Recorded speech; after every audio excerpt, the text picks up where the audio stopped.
Welcome back to Living Local. Getting older is difficult. Many people deal with memory and hearing loss differently, but did you know there's a simple way to keep your brain strong and your hearing in check? And joining us in the studio is Taylor Parker, Senior Regional Director for Concept by Iowa Hearing, which is also this segment's sponsor. How are you, man? I'm doing good. Hey, good to see you. Good to be back. Yeah. So there's a new study that shows that wearing hearing aids can significantly reduce the decline of dementia in those at risk. Now, what's the link between hearing and cognitive decline? That's an interesting link, man. So let's take a step back of really how hearing works. That our ears, conduct the sound, hit the eardrum. The eardrum, there's three little bones, part of the ossicular chain.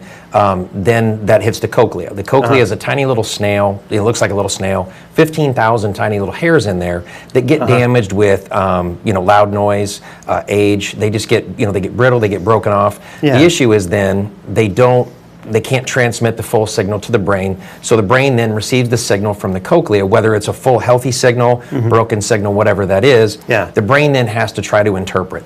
If it's a broken signal, the brain has to try to piece it together. It works harder. What it does is it robs from two areas. It robs from cognitive, first being, where the link to dementia comes in, and then balance and gait. So it also affects balance as well. But with the cognitive piece, it robs from cognitive to focus on that broken signal, trying to piece it all together, working harder. The issue then is you're 2 to 5 times more likely to develop dementia with an untreated hearing loss because the brain has to work so hard, pulling from other areas, using whatever resources it can to try to piece all of that together.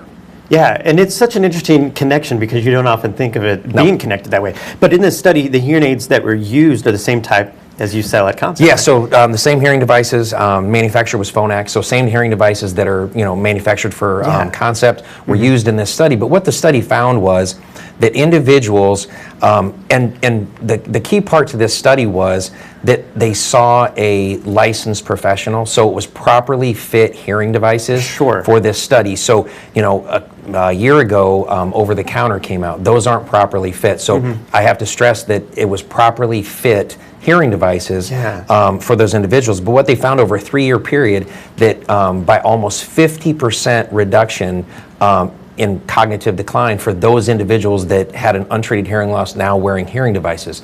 So it's a big deal. It's a lot of people, when you mentioned that most people don't see the correlation there. Most people don't. Most people think that, hearing, I'll put over here on the side. I don't hear very well. I hear what I want to hear. I'll treat it later as I get older. Well, everybody has a different definition of what older is, but then also, so they want to treat it. That it's this thing over here that I can kind of, put off, not understanding that it's a brain activity, not an ear activity. Our ears are just conductors. It's the brain that processes everything that, that the ears send it. So it's important that we understand, one, the correlation, but two, the impact that it has. If you came in today and had a hearing check and we found you had a hearing loss, and we diagnosed, we recommended, we did all those things, and you said, I think I'm going to wait a little bit longer.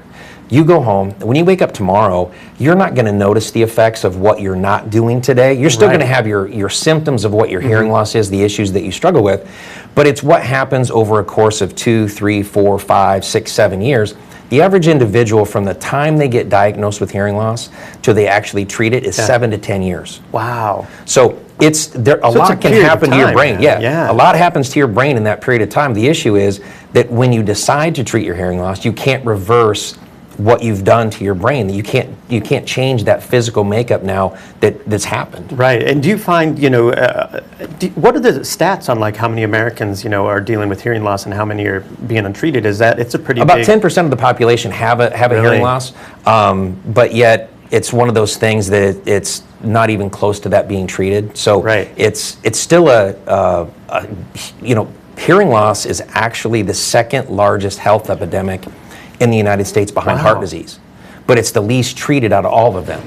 If you watch TV, you see the American Medical Association, the American Dental Association, you see a lot of associations talk about preventative health. They talk about all these things. Our industry just hasn't come to the forefront of that. So that's why I like to do shows like this, because it's a way for me to help educate people on that hearing isn't this thing that we can just throw away. With all these studies that are coming out, this study that we're talking about came out in July. So this is a very, very recent study showing that wearing hearing devices actually has a positive impact. Yeah. And not just a 2 to 3%. We're a 50% reduction in that first 3-year period. So it's a huge study. Yeah, and when do you recommend people start to get their hearing checked? It used to be 50. Now we recommend about 40 to 45, just because of all the things that we're seeing now. All the studies are looking much younger. So it's just understanding that it's something we need to take care of a little bit earlier than later now. Yeah, and how long does an exam take? Because I'm trying to think of the last time I got my hearing checked. And now I'm like, most people would come in, they're like, oh, I had it in grade school. That one you get a little room.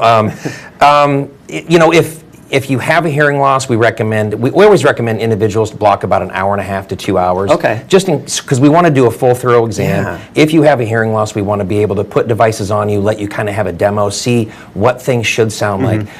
So we always recommend 2 hours, but it can vary based upon if you don't have a hearing loss. If you do, there's some factors, but if we just block 2 hours, it's safe. And what are some of the things that people should be looking out for?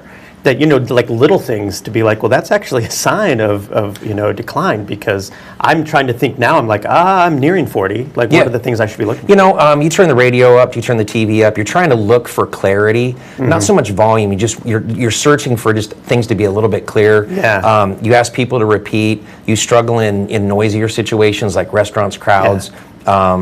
It's just that you're using, or someone else is pointing it out. You're using little things. You're using, like you put yourself in a different situation in a room. You want to pull yourself to the side in a little quieter area. Sure. Just little things here and there. Usually, if someone in your life is telling you you're not hearing very well, they're usually right, because they'll see it a few years prior to individuals that going through the hearing loss. Okay. Well, hey, where are you located, and what's the best way for viewers to get in contact with you? Best way to get a hold of us is go to iowahearing.com. You can book a free hearing screening right through our website. We have offices here in Davenport, Clinton, all throughout Eastern Iowa. Perfect. Well, thanks, man. Hey, Taylor, thanks for I always learn so much when you're here, man. I appreciate it. Yeah. Again, this segment was sponsored by Concept by Iowa Hearing. For more information, you can go to iowahearing.com. We'll have all those details posted at ourquadcities.com.